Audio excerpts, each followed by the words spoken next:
পিঠা উৎসব বাংলা সংস্কৃতির একটি গুরুত্বপূর্ণ ও আনন্দদায়ক উৎসব। এই উৎসবটি সাধারণত শীতকালেই করা হয়ে থাকে। তারই ধারাবাহিকতায় রাজ টেক্সটাইল মাধ্যমিক বিদ্যালয় ও সরকারি প্রাথমিক বিদ্যালয়ের আজ পিঠাপুলি উৎসবে মেতে উঠেছে ছোট্ট ছোট্ট সোনামণিরা। দেখতেই পাচ্ছেন কত সুন্দর সুন্দর রং বেরঙের পিঠা তারা এখানে তৈরি করেছে, যা দেখে আমি অনেক মুগ্ধ হয়েছি। এখানে দেখতে পাচ্ছেন আপনারা কত সুন্দরভাবে কিন্তু সাজিয়ে গুছিয়ে প্যান্ডেলটাকে তৈরি করেছে স্কুল কমিটি এবং এখানকার শিক্ষার্থী প্লাস এখানকার যে শিক্ষকবৃন্দ যারা আছেন তারা খুবই অমায়িক এবং তাদের মন মানসিকতা অনেক ভালো। তাদের অক্লান্ত পরিশ্রমে আজ কিন্তু এই অনুষ্ঠানটি এখানে অনুষ্ঠিত হচ্ছে এবং খুব সুন্দরভাবেই উদযাপন করছে কোমলমতি ছোট ছোট সোনামণিরা। তারা রং বেরঙের পিঠা তৈরি করেছে, যা দেখে আসলে অনেক ভালো লাগে।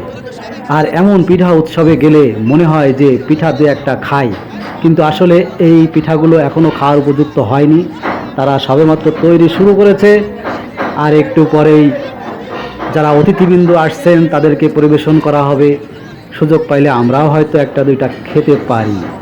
আপনাদের স্কুলে এই ধরনের পিঠা উৎসব করলে দেখবেন যে ছেলে মেয়েদের ভিতরে একটা অন্যরকম আনন্দের তৈরি হবে। তারা নতুন নতুন পিঠা তৈরি করতে শিখবে, একটা আনন্দ ঘন একটা মুহূর্ত তৈরি হবে। এটা আসলে অনেক ভালো একটা উদ্যোগ। এই যেখানে দেখুন কত সুন্দর সুন্দর পিঠা তারা তৈরি করেছে। যে সমস্ত ছোট ছোট মেয়েরা বা ছেলেরা এই পিঠাগুলো তৈরি করছে, এরা হয়তো বাড়িতে পিঠা খায় কিন্তু তৈরি কখনো হয়তো বা করে না। তারা কিন্তু আজকে এখানে এসে সেই পিঠাগুলো তৈরি করছে। অবশ্য তাদের অভিভাবক, তাদের মা বা তাদের যে গার্জিয়ান যারা আছেন তারাও কিন্তু তাদের সাথে সহযোগিতা করছে কিছুটা হলেও, কিন্তু খুব বেশি সহযোগিতা এখানে করতে দেওয়া হচ্ছে না, কারণ এখানে যেহেতু পুরস্কারের ব্যবস্থা আছে। যার পিঠাটা খেতে ভালো হবে, দেখতে ভালো হবে, তাকে কিন্তু পুরস্কৃত করা হবে। তাই কোনো অভিভাবককেই কিন্তু ওইভাবে সহযোগিতা করতে দেওয়া হচ্ছে না। যতটুকু পারে দূর থেকে হয়তো বা সহযোগিতা করছে, কাছে এসে কিন্তু সহযোগিতা করতে দেওয়া হচ্ছে না। তো যাই হোক, আমার কাছে খুবই ভালো লেগেছে এই রাজ টেক্সটাইল মাধ্যমিক বিদ্যালয় এবং সরকারি প্রাথমিক বিদ্যালয়ের প্রতি অনেক অনেক ভালোবাসা থাকলো। এখানকার যে শিক্ষকবৃন্দ যারা আছেন তাদের প্রতি অনেক অনেক শ্রদ্ধা ও ভালোবাসা রইল। তারা প্রতি বছর যে উদ্যোগটা নেয়, তারা যে প্রতি বছর যে এই যে ছেলে মেয়েদেরকে নিয়ে যে আয়োজনটা করে, এটা আসলে অনেক একটা ভালো একটা দিক।